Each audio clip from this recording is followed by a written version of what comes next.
Saudara, kali ini saya ingin menyampaikan sambutan dari Ketua Yayasan Universitas Pancasila dalam buku The Dancing Leader, ya, Dr. Honoris Causa Insinyur Siswono Yudhohusodo. Judulnya Revitalisasi dan Reinterpretasi Nasionalisme dalam Taman Sarinya Internasionalisme. Ini pidato Bung Karno dalam di PBB 1960, judulnya To Build the World Anew, membangun dunia baru, ya, yang mendapat sambutan positif di PBB yang hadir, dan sekarang sudah dianggap oleh UNESCO sebagai dokumen yang penting bagi peradaban masa depan, ya. Kita ambil fontnya besar supaya Anda bisa menyimaknya pelan-pelan, ya. Ini penting karena kita berada dalam situasi yang berbeda. Zaman ketika Bung Karno pada waktu berpidato, di mana pada saat itu ilmu fisika kuantum itu belum dikenal luas seperti sekarang ini, dan dampaknya yang membuat perkembangan terjadinya sampai globalisasi, ya toh. Ilmu-ilmu tentang mikro semua, ya toh, yang sekarang itu menunjukkan bahwa alam semesta itu memang satu kesatuan antara mikrokosmis sampai makrokosmis, ya. Seperti syair dalam kitab Vimalakirti Nirdesa Sutra, di Gunung Mahameru tumbuh biji sawi. Biji yang terkecil ini mengandung seluruh alam semesta yang lebih tinggi lebih luas daripada Gunung Semeru. Nah, karena itu konsekuensinya, kalau dunia menderita, saya ikut menderita. Manusia sakit, saya ikut merasa sakit. Nah, kesadaran ini beda dengan kesadaran pada waktu itu, gitu. Ilmu pengetahuan belum sampai ke situ, sehingga hidup menjadi terkotak-kotak. Dan kini ternyata bukan hanya biji sawi itu bukan yang terkecil, tapi atom yang oleh Dalton, atomos itu, ya, itu adalah yang terkecil, dan di dalamnya ada masih bisa dibuat dengan subatomik, ya, lebih kecil lagi, ya. Karena itu substansi dari konsep lama itu memang masih relevan, gitu. Bahwa ketika dunia menderita, saya ikut menderita. Ketika manusia sakit, saya ikut merasa sakit. Ini terjadi ketika terbuktikan ketika pada tahun 2004, akhir tahun, ketika orang merayakan pergantian tahun, terjadi tsunami di Aceh, ya, dan diberitakan meluas seluruh dunia. Lalu pesta akhir tahun itu dirubah menjadi pesta pengumpulan dana, ya, untuk disumbangkan ke Aceh itu, ya. Jadi inilah yang disebut dalam kearifan kuno itu Trihita Karana, ya, atau juga sama dengan langit, bumi, dan manusia menjadi satu, ya, gitu. Lalu menjadi hidup kita menjadi rahmat bagi seluruh alam semesta kan, ya, ya. Lalu kita melihat bahwa Sang Pencipta itu ada pandangan juga Sang Pencipta itu karena melihat manusia menderita itu dia lahir, ada yang percaya lahir menjadi putra Allah untuk membantu membahagiakan manusia kan, menyelamatkan manusia. Jadi itu konsepnya adalah semua interconnected itu ya, langit, bumi dan manusia, alam semesta menjadi satu. Yang berhenti ya, silahkan ikutin pelan-pelan ya.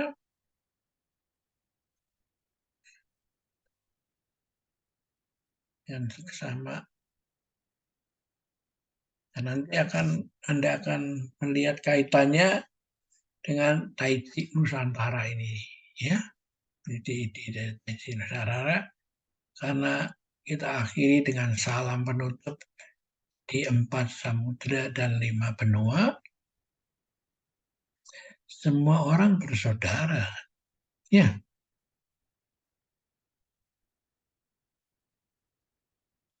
Sehingga kita tidak mengarah seperti bandul dari globalisasi. Kita gagal mengisinya, bukan dicari dan digali inspirasinya lebih dalam lagi, tapi kita lari ke kutub berikutnya di globalisasi. Lantas bagaimana kita bisa ngatur dunia? Ya,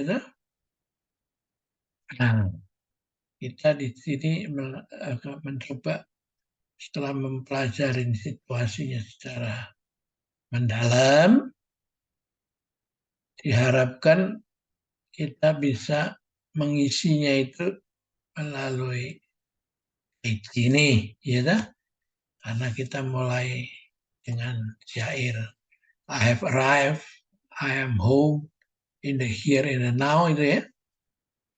Lalu setiap bangun pagi saya selalu tersenyum, di depan saya ada 24 jam yang sama sekali baru. Saya berjanji akan mengisi setiap momen dengan sepenuh hati dan melihat semua makhluk hidup dengan mata welas asih. Ya. Sehingga hidup saya bisa berguna bagi sesama dan seluruh alam semesta. Nah, ini kan begini tujuan kita. Nah, itu kan yang juga diajarkan oleh Hartabrata.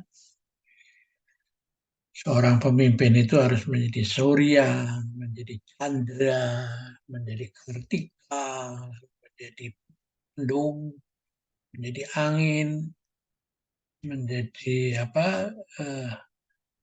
samudra, api, bumi, ya, 8 sifat-sifat alam semesta itu harus mengejawantah, menginspirasi dari seorang pemimpin itu.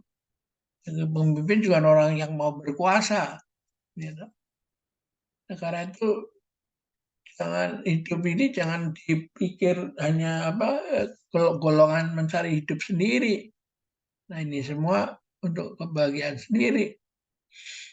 Nah, untuk ini kan diperlukan pendidikan, perlukan food for thought. Nah, bukunya apa? Nah, inilah sumbangan dari buku The Dancing Leader. Ya, dah?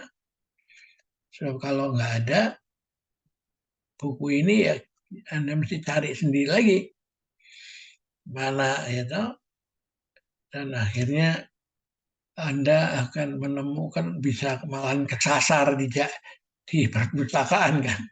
Ya, kita buku ini mencoba mengarahkan, membantu ya, supaya tujuan manusia itu ya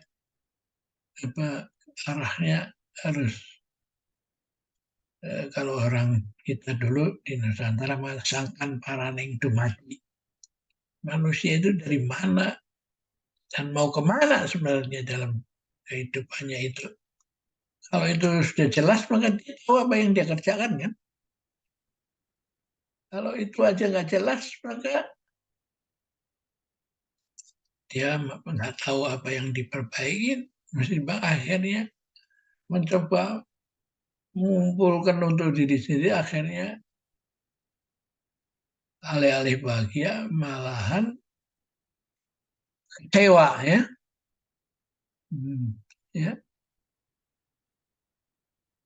ini semua dibahas secara komprehensif oleh Pak Siswono ya.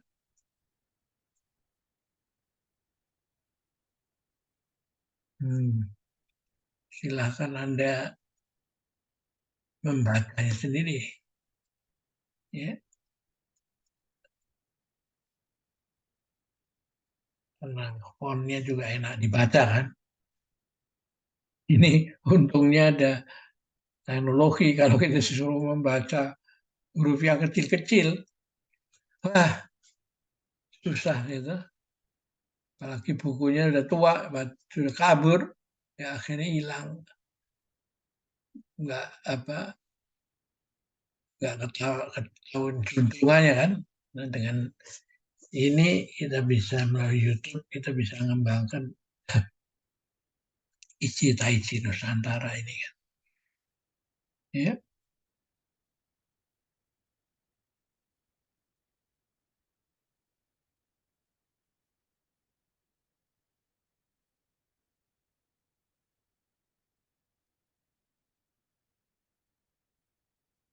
dunia sedang mencari keseimbangan baru.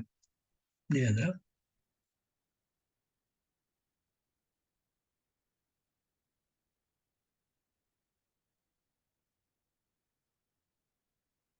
ya,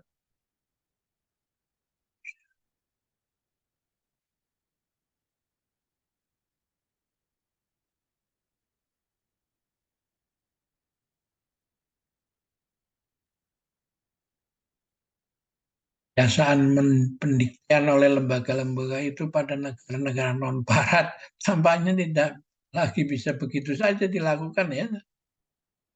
Ya. Jadi sekarang ini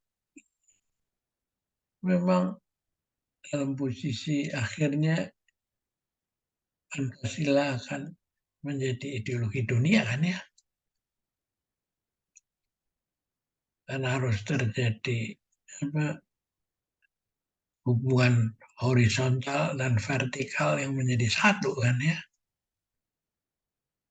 Dengan Pancasila itu ketuhanan yang Maha Esa, kemanusiaan yang adil dan beradab, persatuan Indonesia, kerakyatan yang dipimpin oleh kebijaksanaan dalam bermusyawarah dan perwakilan, lalu keadilan sosial bagi seluruh rakyat, ha? Dan sekarang keadilan sosial bagi seluruh dunia juga, karena apa, orang-orang apa tidak boleh dunia itu semakin timpang antara apa negara yang maju sama yang apa ketinggalan loh.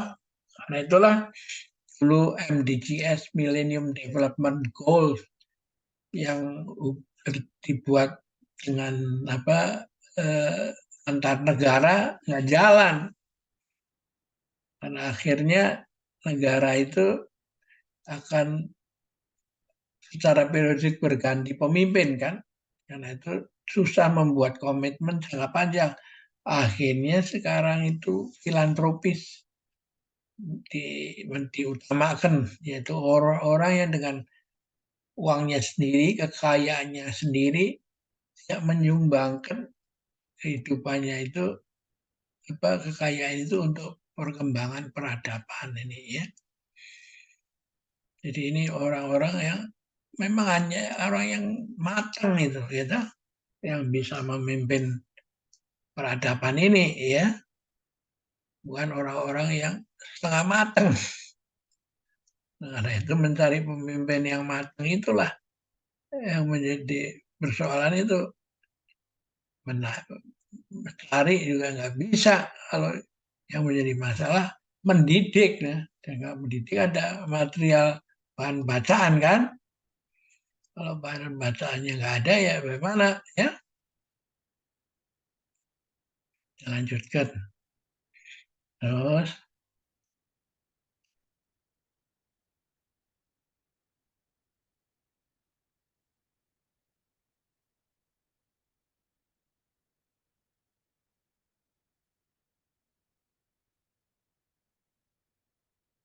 Arifan Timur itu menjadi kekuatan yang membentuk pelakunya menjadi ulet sabar, ya toh? Tekun, merendah hati dan tahan menderita, ya toh? Ya, tergenggam tanah dalam keluasan dan kedalamannya. Setelah menjadi bumi, mampu memikul gunung tanpa merasa berat dan membawa sungai dan laut tanpa pernah bocor. Seperti The Dancing of Siwa, Nataraja, ya toh? Filsafat bawah memayu hayuning bawono, ya. Di ini masa depan nggak bisa lain lagi, nggak bisa paling the fitness lagi. Karena itu Charles Darwin punya apa pandangan yang lengkap itu harus ditampilkan, nggak boleh ditutupin, yaitu bahwa bukan yang terkuat dan terpandai yang bisa hidup survive, tapi yang bisa mengembangkan apa ikut dalam zaman yang terus berubah, ya. Ya, kita terusin, ya. Ya. Nah, ini ya buku ini yang mengupas kepemimpinan dengan pendekatan yang variatif akan dapat membantu pembacanya memahami dunia yang datang dan yang akan datang dan melengkapi dirinya dengan hal-hal yang diperlukan. Semoga ini ya. Ini 2011 nih, ya. Sekarang buku itu sudah berusia sekarang tahun 2023 kan. Tapi kan isinya kan masih sangat relevan kan ya.